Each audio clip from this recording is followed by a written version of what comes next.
you're in that environment where personal growth means so much and you want to be growing and you want to be talking about things of value. I definitely felt that there was a big shift when I came here. That's why sometimes I do have that kind of uncertainty where I'm like, was this the right decision? Am I surrounding myself with the people that I want to be surrounding myself with? But I always believed that, like, my dad had put this in my mind that, like, you'll meet the people that you want to meet and you will attract the people that you are, basically. And I definitely came into university with that kind of open mindset that I will meet the people that I need to meet.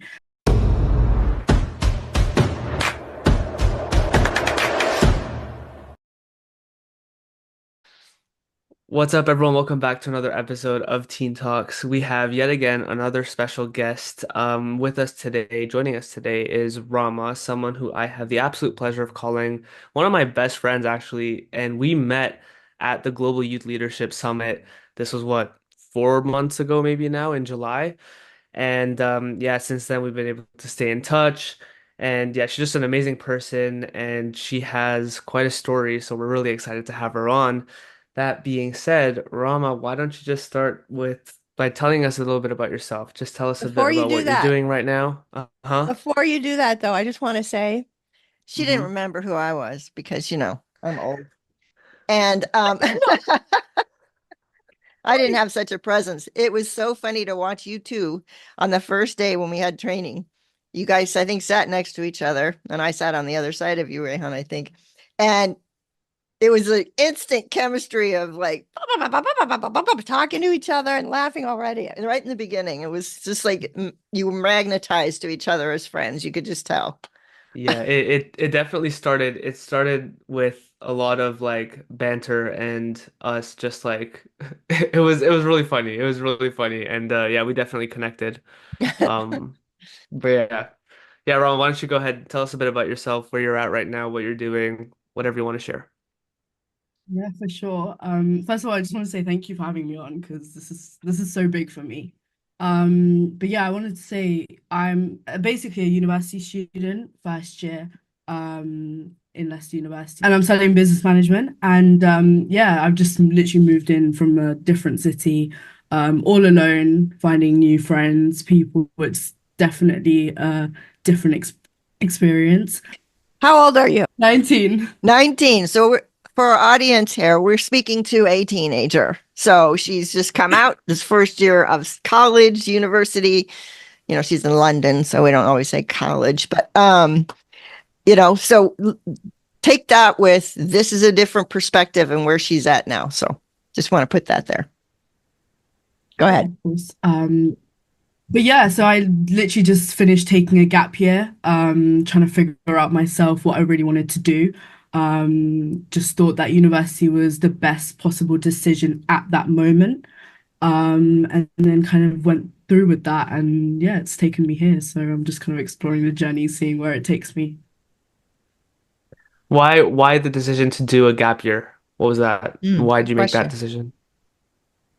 I think so after A levels, the What are exams A that we have levels? in the Yeah, what does so that mean?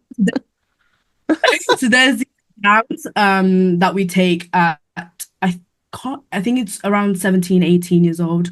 And those are the grades that you get into university. Gotcha. So I did those Oh, and it's like essentially the after that you SAT, like the Hmm. SAT Hmm. here. Yeah. Yeah. oh yeah, so I took those exams and I was just a bit like, I want to take a step back from kind of education. I wanted to travel and I wanted to explore different areas in terms of finance. My dad had introduced me to property, and from there I was kind of like, if I go into university straight away, I'm not going to have the time to understand what property is and all of that stuff and stuff that I was really interested in. Um, so yeah, I that was kind of a decision that I knew that I was gonna take. It wasn't like a should I go to uni now?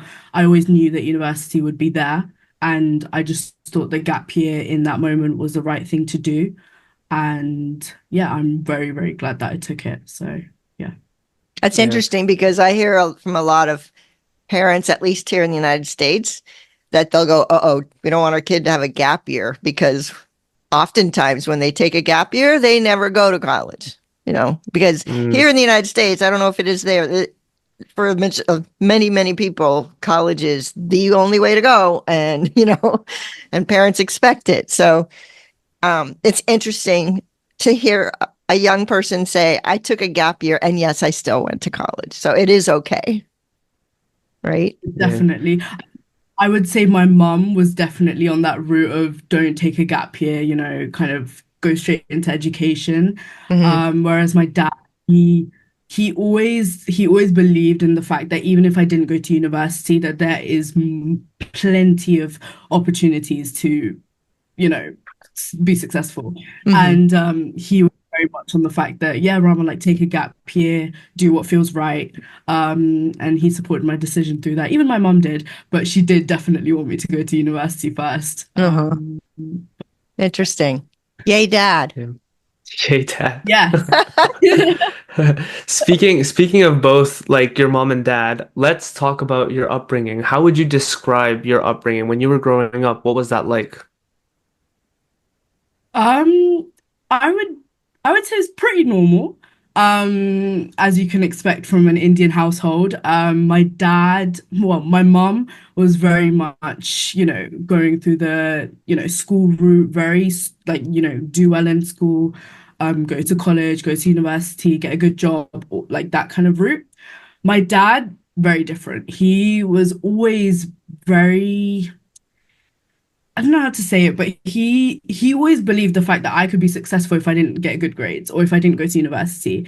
And I really admired the fact that he wasn't like every other parent saying, you need to go to university and you need to do that. And it released a lot of pressure on me because I wasn't an A grade student. I was very much a B, C kind of student. So when I would come back with them grades and my mom would see that and she would be like, Brahma, you need to put more hard work in. Like, this is not good enough. Whereas my dad, he would say, it's okay. Like, it's okay. And it definitely, I would say, like, my dad telling me that, these grades don't matter, they don't define you, was very, very, like, re in terms of like the pressure release, it Hmm. was really, really good. But yeah, I'm very grateful for both of them, like having them both because they both taught me so many things. And I don't say it enough, but yeah, they've really, really been there for me. So Mm, yeah. That's great to yeah, hear. Yeah. And it's I love interesting, that. like you have the two different perspectives of your parents, which is kind of nice in a way, it's like it gave you a choice. You felt, I think you probably would be supported either way. So that's nice. Hmm. Mm. And so you also have a little sister, correct? Yeah, how old is she? She's 11. She's 11. Okay, so she's quite younger than you. There's a big gap there.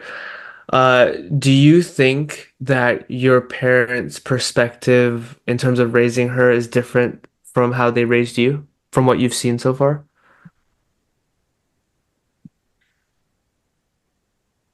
Definitely there.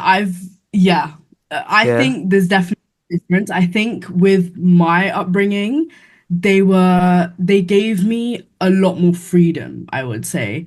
Hmm. Um, I think that had negative consequences, but also positive. I would say yeah, a bit of both. And I think with my mum, she kind of saw the negative and she thought, okay, with my little sister, she needs to be a bit more stricter. I think that was a little bit down to grades. I was sometimes in class, I wasn't really like paying attention. Sometimes I'd get in trouble. And so when she saw that, she would be like, okay, with my sister, we need to be a bit more like strict, harsh, kind of taking the phone away, all of that stuff, which I didn't really get when I was in like year 7 or grade 7. So I definitely think there is a bit more of a difference. Um, but yeah, that was mainly with my mum, whereas my dad, it was kind of just chill. So he was the same with me and my sister, I would say. Mhm. That's interesting, actually. Uh, I've Like, I I bet you're going to think in the same thing as me. Go ahead, Yeah, Rayhan. I know. I was just gonna say, like, I feel like usually it's, from what I've heard, at least with parents, it's usually like the first one is, yeah, super strict. Like they want to make sure that that kid does well. And then as they have more kids, then it just becomes like, ah, whatever, just do whatever you want. Like the From last one apparently experience, is that's just what like, happened with my kids. Yeah, um, that's really but interesting. yeah. Does that make you feel any type of way about like any of that? Like do you feel like, oh, I wish I was raised a little bit differently, or like where are you at with all of that? Not really. I think I'm like very happy that I received the freedom that I got Hmm. because I see with my sister, my mum is definitely a lot more stricter. And I think with me, I I feel like when I have that freedom, I use it wisely. But I don't think my parents saw that. So there were a few times when like, okay, like Rama, you're on your phone a bit too much. Like Rama, like this and that. And so for me, it was like, but I'm on my phone for a purpose kind of thing. Whereas they just saw me on my phone because I'm on my phone. And so now with my sister, like she had a phone, but I know for a fact it's been taken away from her. She's not touching that phone. So it's, yeah, it's definitely different, but I wouldn't change it. I don't regret with how my parents raised me, whereas how they raised my sister. Hmm. Yeah. That's such a good mindset to have. And like the fact that you're also able to recognize and appreciate like, you are who you are as a result of, sure, all these other things, but also like your parents and the way that they raised you, right? And a big from interacting with you, Rama, obviously, the past few months, I know that personal development is a really, really, really, really big and important part of your life. Can you kind of take us on your own personal development journey, like kind of where it started and how it's taken you through life and where you are right now with it? Yeah, for sure. It's definitely all credits to my dad. He's the one who really introduced me to personal development. I think when like ever since I was very young, I would say probably like 11, 12, 13 years old, he would be like, you should read this book. And it wasn't just any like fairy tale book, it would be like a proper self-development book. And he would be like, yeah, you should read that. And I always remember him saying, like, this will really impact your life in the future. Like, this book, Rama, like, you should really read this and stuff. And at that point, I didn't listen to my dad. I wasn't No, reading I those was books. wondering. I was like, most kids would be, Yeah, no, no, Dad, I'm not going to read that book. I would read a page and then get bored afterwards. Yeah. But I definitely, I'm glad that he started from a very early age because now I read because I love reading.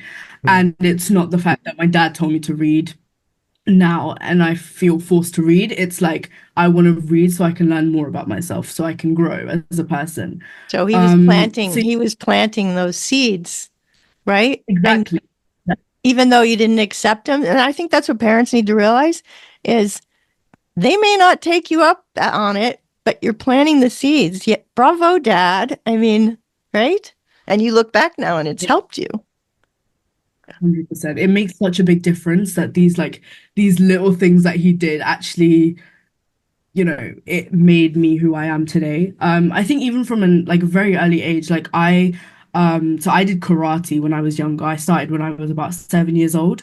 And I was literally thinking this 2 days ago. I know I was like proper into everything, and my dad got me into it because he did karate when he was younger. So he just thought, right, Rama, you can just get into it. And that's one thing that I loved about my dad. He would put me into loads of sports, activities. I would be doing everything. I would be so busy. And yeah, so I got into karate, and I remember one of the days we had to do like free fighting. So you literally just get paired with someone and you just fight.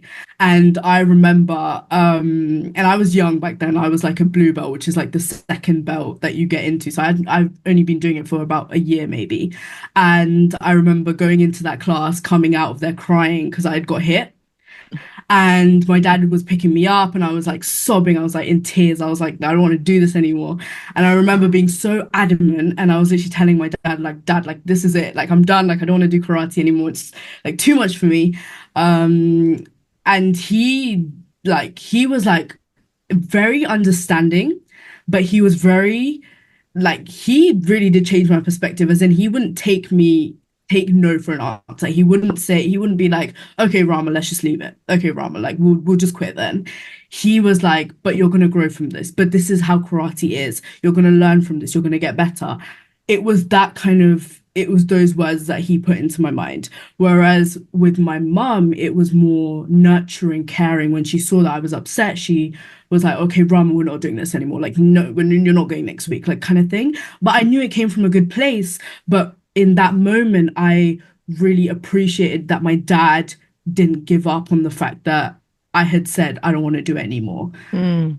Um, I would say from there onwards, I think that's when like my perspective and mindset kind of shifted in a lot of ways. My dad had introduced me then to like Tony Robbins. I did my first UPW with my dad, like just kind of like coming in out of the room. And then obviously GYLS. So I did the first like 2 years online, and then youth leader last year, youth captain this year. And yeah, I think there were multiple steps that led to the fact that now I'm really into personal development and in terms of just improving myself, like all of that stuff. And it's definitely something that I give credit to my dad for because he introduced me to all of it. So, yeah. Wow. Do you Big notice up, Papa. you now? Yeah, your dad sounds amazing. Um, Now that you're in university and you're with a broader group of people, do you notice a difference between you having been in the and continue to be in the personal development space compared to people that you're now interacting with that maybe most people don't, especially at 19 and probably 18-year-olds Oh, since you took a gap year? yeah, yeah. I mean, I remember speaking to Rayhan about this as well, and it is such a big shift because you're in that environment where personal growth means so much and you want to be growing and you want to be talking about things of value. I definitely felt that there was a big shift when I came here. And that's why sometimes I do have that kind of uncertainty where I'm like, was this the right decision? Am I surrounding myself with the people that I want to be surrounding myself with? But I always believed that like my dad had put this in my mind that like you'll meet the people that you want to meet. And if you just, you will attract the people that you are basically. And I definitely came into university with that kind of open mindset that I will meet the people that I need to meet, Mhm. and that I will meet people who are open-minded and who want to do personal development. And it's actually quite crazy because even though I did have that side of me that I was like, but this is university, like, people want to get into good jobs, all of that, that's cool. But there's also that side that want to party and all of that, and that's completely fine. But I was definitely skeptical that will I meet the people here? And I haven't made like loads and loads of friends, but the people that I have met here are aligned to my values and my beliefs. Even one of the girls, she's actually into personal development. I remember literally going into her room and she had like books, she had like Atomic Habits, she had like another book, one of the someone called Tam Kaur. She's written a book and she had that there. She had like loads of self-development books. I was just looking at them. I was like, you're into personal development, are you? And she was like, yeah, you. And I was like, that's when our conversation started and we started flowing with that. Um, and like my other kind of thing was like going to the gym in the morning. Like that's something that I've always wanted to do, and like having someone to do that with as well. And I've literally found someone who's in my block who goes to the gym early morning, and she like found me through social media. So it was, yeah, it was definitely, I would say there was a part of me that I was thinking like like I don't know if I'm gonna meet the people who have big dreams and goals and visions and all of that. Like will they listen to me and talk about me, say talking about vision boards, for example? Like will they understand what I'm talking about? But I think I coming into university with the mindset of I'll meet the people that I need to meet, and that was definitely a game changer. And I would say I wasn't forcing anything, and it wasn't anything like that. I just kind of let it go, and you know, And look who you just found, right? I mean, it, wow, that's amazing. You do Yeah. attract people like yourself, so that's good. What It what about, I know, when you were in high school and you were already in personal development in high school, what did you see going on in high school? I guess, and I'm not sure how to ask this question, but the difference of it you makes having sense. personal development versus the majority that don't dabble in it, right? Yeah, I think in definitely high school, I wasn't too much into, as in like I was doing GYLS, I was doing reading, and I was doing all of these things, but I wasn't really into it. Mm, It at one point I felt like I was kind of doing it because I needed to. There wasn't really like a I want to get up at 6 a.m. and read a self-help okay. book really like that. So I feel like in high school, it didn't really affect me that much, as in I wasn't really thinking about like, okay, but who am I surrounding myself with? Mm, Whereas now I look back at it and I'm like, these people, I should have kind of distanced myself from. Whereas these mm, people I chose. I would say I've definitely grown a lot from high school. There was a lot of stuff that went on, and I think that all the help stuff that I did, especially my gap year, that really made me realize that there were changes that needed to be made and when I was a girl in high school and where I am now. Um, but yeah, I don't think it affected me that much because I wasn't that much into it. So I didn't really think about it that much. Whereas now it's like very much, even a little bit overthinking sometimes. mm. So it's Yeah, the isn't that difference. interesting? So you were exposed, but you really weren't, you were interested, but not super interested. And I'm guessing that's probably common, and that's why so many kids don't find it until later. Um, it's hard because, both Rayhan and I want to help kids, teenagers, get into interested in personal development so that they can start out with really good and, have that jump start. But how do we get them interested in that? I mean, I don't know. yeah. I do want to I want to talk about the whole personal development thing, especially for you, Rama, because I know that it's had a really big impact on your life, right? And I feel like, there are a lot of teenagers out there who maybe they're struggling or they're trying to figure out like who they are and their identity. And I feel like you have a pretty decent understanding of who you are and what you want for yourself in life. Um, and I just want to kind of ask you, like, sure, yeah, where it comes from and everything, but also what advice would you give to a teenager, right, out there, to start figuring it out for themselves if that's something that they feel like they need to be doing? Mhm.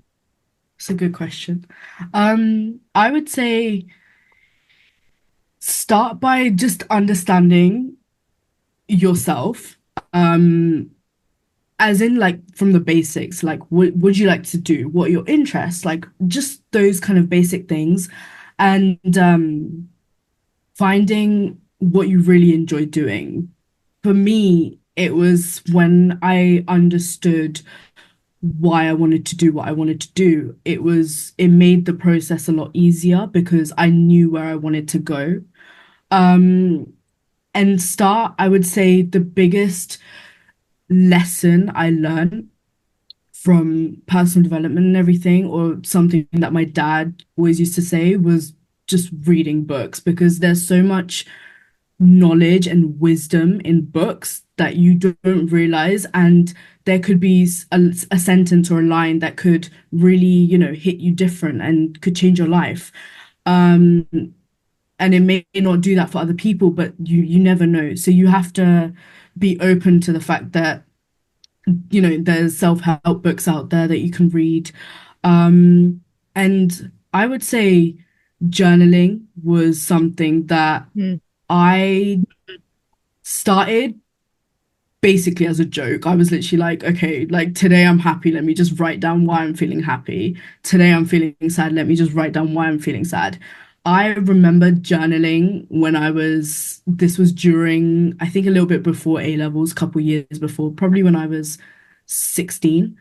And I have not stopped journaling ever since, because it is one of the biggest things that I've realized. And it's when you read back on the journal and I'm like, whoa, like that's what I was thinking, that like then. And you kind of realize from journaling, because in that moment you're so full of emotion, you're just writing down everything you think. And then when you read back, you're like, okay, like this is what I was feeling. That's what I was kind of thinking in the moment. And you learn a lot about yourself, I've realized, Mm. especially through journaling. I think it's something that's not talked about enough, 100%. Mm. And I think that like if you get a chance, get yourself a book and just start journaling. And it doesn't, I think a lot of people sometimes just like complicate it. Like there's no Hmm. need to complicate it. I literally, what I used to do was literally write the date and just write down what I felt. It didn't have to be like proper English, or it didn't have to be like anything too complicated. No one's going to read it. No one's going to read it apart from yourself. So I think just even like, for example, there were days where I would literally write a sentence and I would just close it and be like, okay, I'm not doing it. You don't need to do it every single day. There's no need, you don't have to put pressure. I would say when you're feeling some sort of emotion, just grab a journal and just write, because it's so powerful and you really do learn a lot about yourself. So that's something I would really recommend to teenagers. That's amazing. Yeah. And um it gets it also, if you're feeling those emotions and they're so strong, especially the negative ones, it's just like gets it out, and you got it out, and then you can, it's like, vomiting, just like throw it out there and it's out of you and you can move on easier, right? It helps you to heal for sure. And then my daughter, she's very artistic. So her journal, she journals too, but hers is very like, she does it more in ways of drawing her feelings and things like that. So there is no rule. I mean, you can use lined paper, you can use, sketchbooks, it doesn't matter. Thank you for Yeah. that. To hear that from you at starting at, you said 16, and you're still doing it for 3 years. This is powerful. And thank you for that. Yeah, and also like we just recorded I think part two and part three of our podcast with Ellie, which is probably already out by the time this episode is out. And she talks about this acronym of freedom, Hmm. right? And all of it, it's pretty much it's like how you can feel that freedom inside when you feel that darkness, right? And when you're feeling down or you're feeling a certain emotion. And F, I have it written down here, F for in freedom, the F stands for feel the feeling, right? It means feel the feeling. And I feel like journaling, it's exactly that. It's your ability to almost feel what you're Hmm. feeling in that moment and express it, right? You put it into words and then you're you're just able to almost get it out there and put it on paper. And I feel like that's like the first step, right? So I absolutely love that. And before we even go even any further, this is going to be a great episode, by the way, for all the parents to share with your teens. Oh, I'm Billy, telling yes, you for right sure. off the bat. And also, the technique of journaling is also very, very, very useful, I'm sure, for anyone, whether you're a teenager, but also for parents. Like, we've talked a lot about self-help and helping yourself so that you can then serve others and serve your teens in the best way possible. As parents, this would be such an amazing thing to do for yourselves to just, when you're feeling all that stuff, when maybe your kids are pissing you off, right? Oh, that And never you're just happens. like, yeah, yeah, never. But like when you're feeling whatever you're feeling, you can just sit down, take 5 minutes Mhm. and just journal about it. And I'm sure it's like it can help. I'm sure 100%. Yeah. Um, but yeah, that was just a side note. Sorry for getting a bit off track. But then I want to piggyback now off of what you said, Rama, about because you mentioned friends, right? You mentioned connecting with people because you are developing yourself as a person, you're growing, you're learning more about yourself, and you're also trying to attract people who are doing the same. You're trying to attract a certain type of person in your life. Another big thing that teenagers do struggle with is making friends and finding their Mhm. friends and finding their tribe and their community and people who they can genuinely connect with. Because most of the time, teenagers will just try and fit in, right? Like, I remember when I was younger, it was like I would hang out with the soccer gang. Like, that was me, right? Because that's where I fit in. Um, but for you, from what you're saying, you are trying to find people who align with you. You're not trying to fit in with other people, right? So what advice do you have now for teenagers who want to find their people, and who don't want to just fit in and go with the flow and be with everyone else? They want to find people who they truly can connect with. What advice do you have for that? Yeah, and looking back, you said that you did not hang, your friends weren't necessarily the people that you should have hung out with, is what you said, something similar to that. So you've already gone through that process and of going, like I did too when I was your age, oh my gosh, I hung out with the people that didn't serve me well. They weren't my people. Mm, So yeah, what would you Yep. say? I think it's very important to realize this is something one of my mentors told me about, and he basically said that you'll have friends who you will only spend 15 minutes with. That is the most you will spend time with them because that's kind of they that's all they get. That's all they get. So then Mm, you'll have your friends who you can spend a little bit longer with, so maybe 45 minutes. Maybe then you'll have your friends who you can spend hours and hours with because they align with you. They understand you. You speak about things of value, but you have fun as well. And I think that was something that I wish I had understood earlier. And I feel like when I was in high school, a big part of me was like, if they don't align with me or if they've done something to me, I want to cut them off. I don't want to speak to them. I don't want anything to do with them. And sometimes I even get that today. And it's like they're not aligning with my values. Okay, I don't want to speak to them, kind of thing. But when you understand the fact that you have people that you can only spend 15 minutes with, and that's completely fine because, at the end of the day, you've got to value your time and who you spend it with. Um, but that's something was some that was something that I realized quite late. But I would say in terms of finding your people, you just have to have that belief that you're worthy enough to have a good quality friendship and you will find the people that you want to find. There's no pressure, there's nothing. You just kind of have to let it go and just because when you overthink it and when you keep dwelling on it, keep thinking it, mhm, it gets too much. So sometimes, like for me, coming to university knowing no one, that was my fear. Like I was like, who am I gonna meet? Like, who am I gonna spend time with? Like, are people gonna understand me? But I let it go. I didn't dwell on it. I didn't overthink it. I just said, I will meet the people that I need to meet, and that's that. The rest is up to the universe. The rest is up to God. That's that. You can't dwell on it. You can't like think about it loads that's when because a big part of it is like what you focus on is what you feel. So if you keep focusing on the fact that you don't have that many friends or like how will you meet these people and all these things, then that's what you're going to attract. You're not going to find these people because that's all you're thinking about.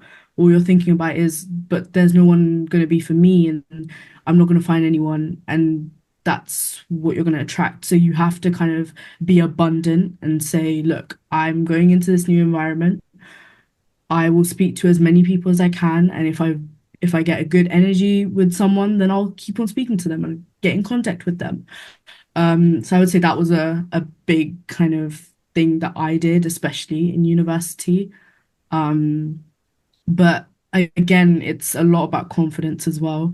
And the confidence comes from yourself and how you perceive yourself and what value you give to yourself, you know. And from all of the value stuff, all comes down to personal development. I've worked on myself and I understand the value that I bring to friendships. I understand the value that I give to people. Therefore, I know that I'm worthy of having good friendships. I'm worthy of having good relationships. There's no like, oh, but am I gonna serve them? No, because I know what value I bring to them.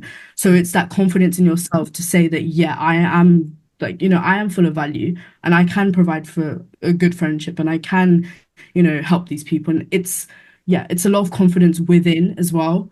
And that all literally just stems from working on yourself, self-development, reading books, listening to podcasts. So yeah.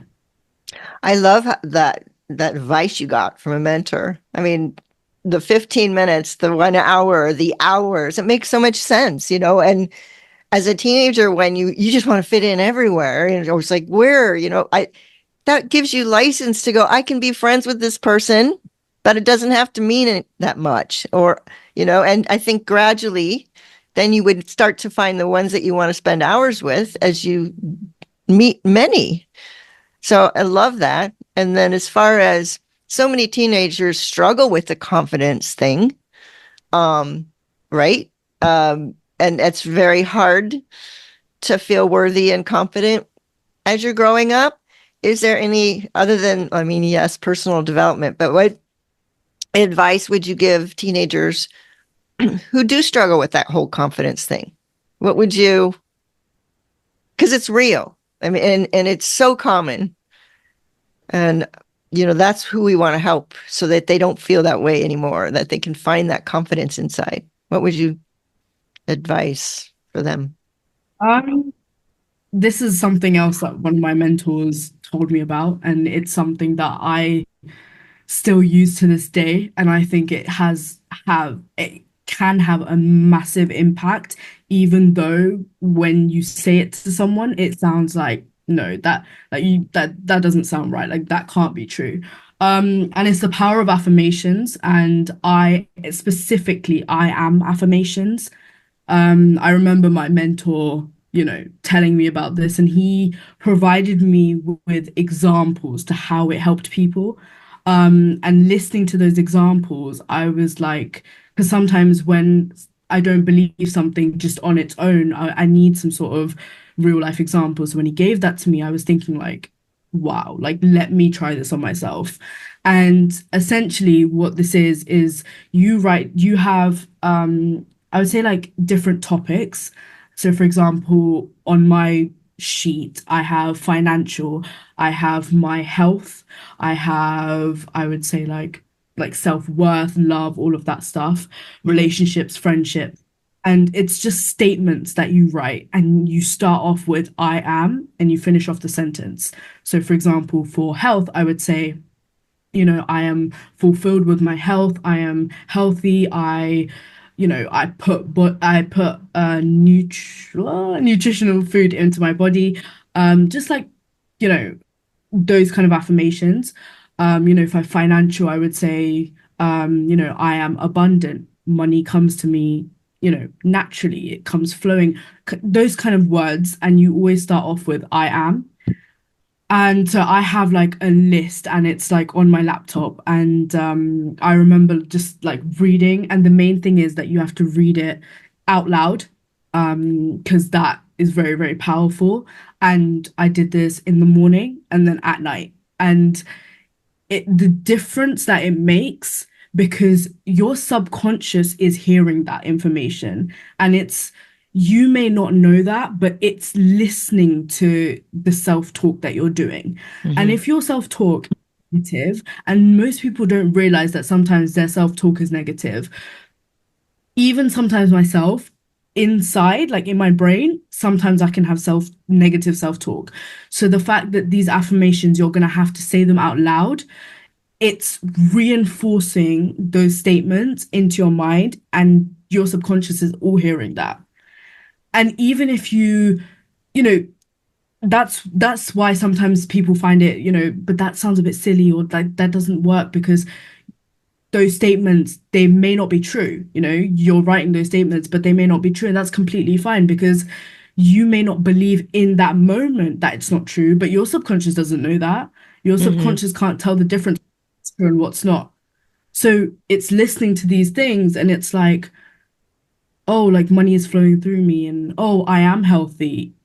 It's like there's something in the brain, and something happens. I'm not too like, I don't know much about it, but I know for a fact that the subconscious is very, very intelligent, and it can't tell the difference between whether this has been achieved or it's not been achieved. Hmm. That's the power of I am affirmations.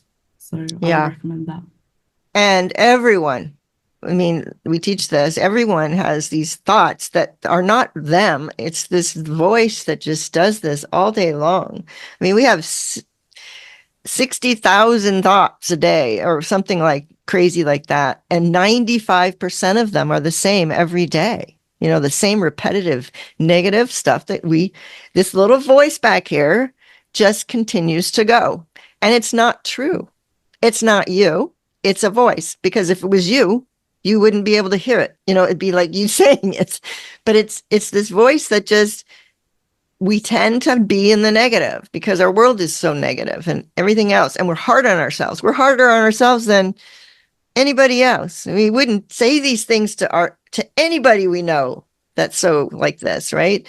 So when you're taking those affirmations, you're starting to flip that script. And if you're aware that these voices, this dialogue that continues, it's just another voice that's not real, it's not true, then you can go be more aware and say, no, no, that's not true. And replace it with, and I am, those statements. Yeah. And the repetition of saying it, like you said, it sinks it into the subconscious. You're taking the conscious to the subconscious and creating new habits and new beliefs in yourself. So excellent. Yes. And you're seeing it Yeah. working. Like you said, it sounds 100%. so silly, but it works. Yeah. Yeah. Great piece of advice, honestly. And I think, again, everyone can do this. Everyone can apply this to their life. Everyone can benefit from doing that and doing affirmations. I remember for me, like affirmations have been huge, like Mm-hmm. huge, like have transformed my belief system. And yeah, and I think that even if you're skeptical about it, just give it a try. Just give it a Yeah. try. Just be curious about it, have that open mind, um, and have that growth mindset, as we've talked about many times on this podcast. But yeah, great piece of advice, Rama. And I want to put you on the spot one more time. This is the last time I'll do it, and then Susan can can do it. But obviously, you're not a parent. So it might be challenging to maybe put yourself in their shoes. But from your perspective, as someone who has grown up the way you've grown up, as someone who has experienced quite a bit in life, as someone who has developed and who has grown as a person from a very young age, what advice would you give to parents when it comes to how they raise their kids from your perspective? Yeah, you Great put me on the question, spot. Rayhan. Um, I would say I'm taking inspiration from my dad again. Um,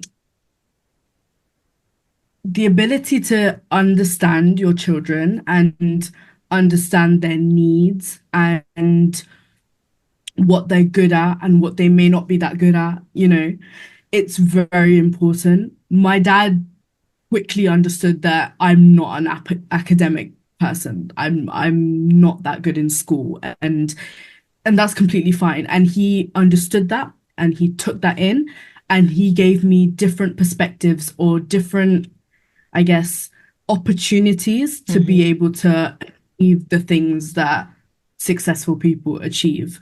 And it doesn't have to be down the college route or the university route or anything like that.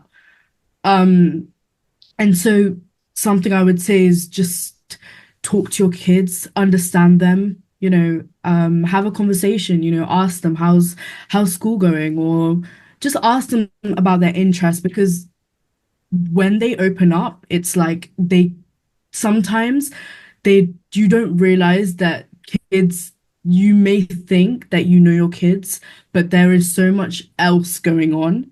And having a parent who's open and understanding and reassuring can have a massive, massive impact on a child's life. Like and I've felt it and I felt it from my parents as well. And having them be so reassuring and open to the fact that, maybe university isn't the right decision for me. And I know that if I go up to them today or tomorrow and I tell them openly and say, look, guys, like this is not working out for me.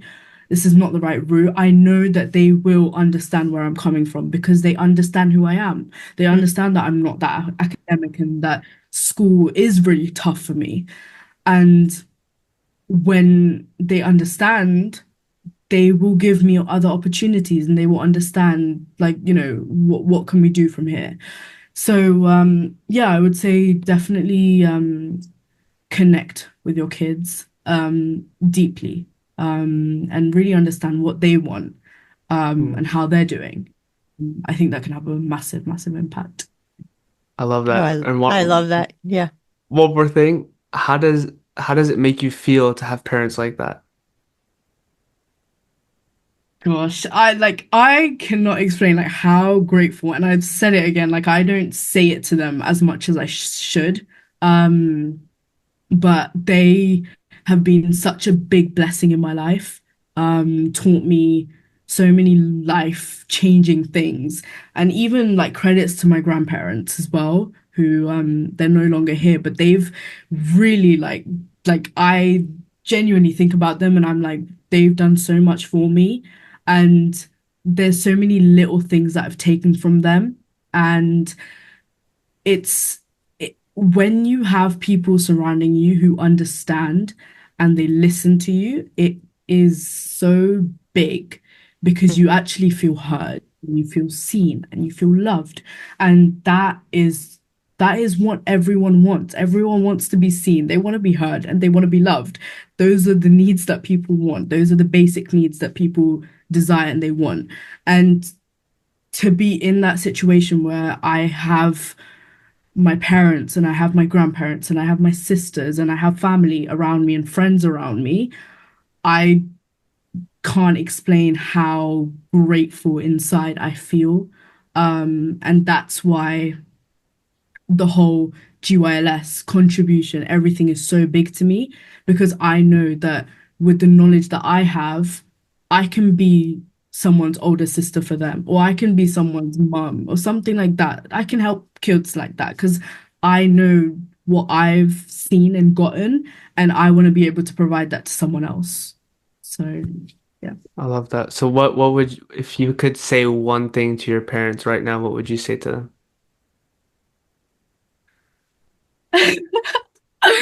Oh my God. I love you guys. Like, I don't say that enough. I don't think like I hardly say I love you to them, but yeah, I love you guys. And I'm just so grateful that you're seeing me and you're loving me the way you do. And yeah, you guys are doing such a great job. And I am genuinely I like I'm so grateful to have you guys as my parents. So yeah. Ah, you just gave That's me beautiful. goosebumps.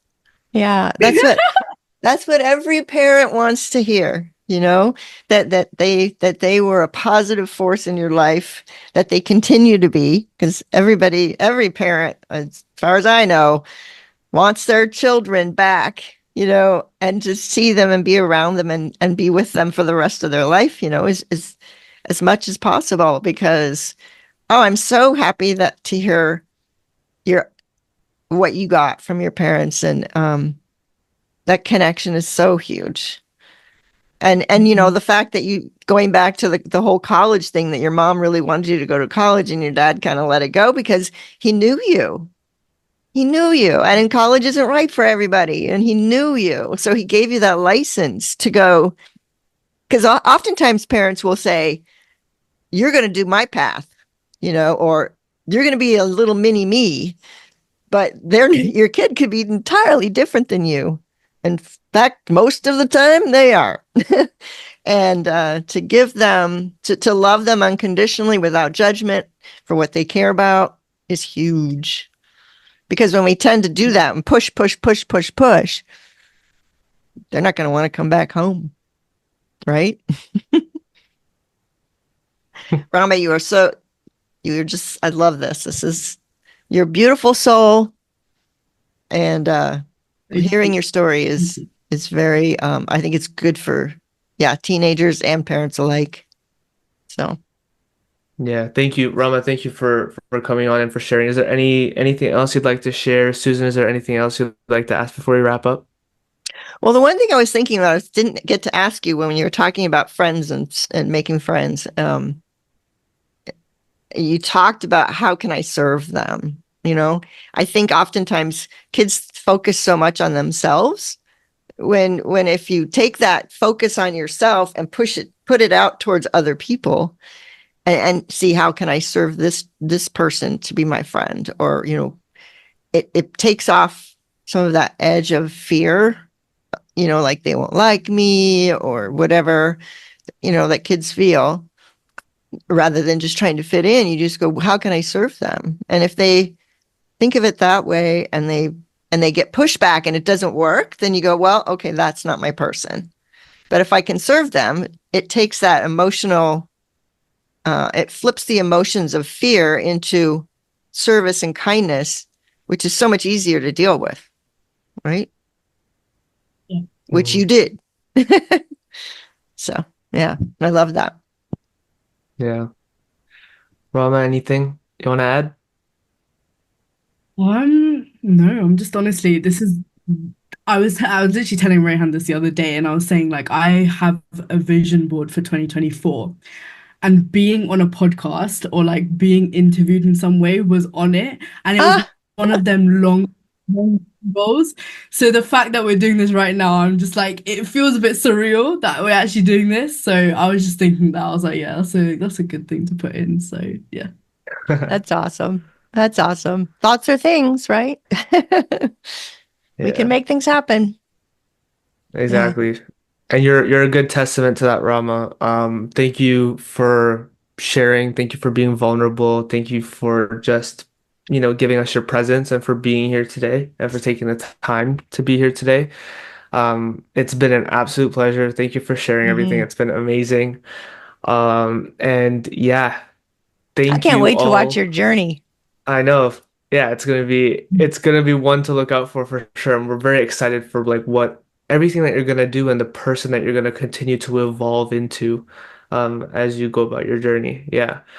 And very happy to be your friend. Yeah. Um, but yeah, to all the viewers and the listeners, thank you so much for tuning in. We appreciate you all so much.